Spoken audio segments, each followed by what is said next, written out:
আজ শনিবার 17ই আগস্ট। আজ ছিল আমাদের এখানে মনসা পুজো।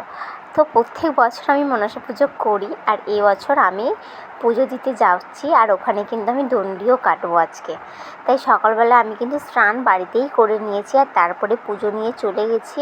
ওখানে পুজোতে গিয়ে দেখলাম ঠাকুর সাজানো আছে, আর এদিকেও কিন্তু আমরা হাত লাগিয়ে দিয়েছি ফল কাটতে, হাতে হাতে সব জোগাড় করতে, কারণ গিয়ে দেখেছিলাম যেন কিছুই হয়নি। তো সবাই মিলে কিন্তু ফল কেটে নিয়েছি। তারপরে কিন্তু আমরা চলে গেছি দণ্ডি কাটতে। এই প্রথম কিন্তু আমি দণ্ডি কেটেছি মায়ের নাম করে। আজকে সত্যি কথা বলবো, মন থেকে একটা আলাদা শান্তি এসছে, তাই তোমাদের সাথে একটু মিনি ব্লগটা শেয়ার করলাম। তো আজকের ব্লগটা এই পর্যন্ত। ভালো লাগলে কিন্তু লাইক, কমেন্ট, শেয়ার, সাবস্ক্রাইব করে দেবে। আর সবাই কিন্তু আর একবার বলবে জয় মা মনসা।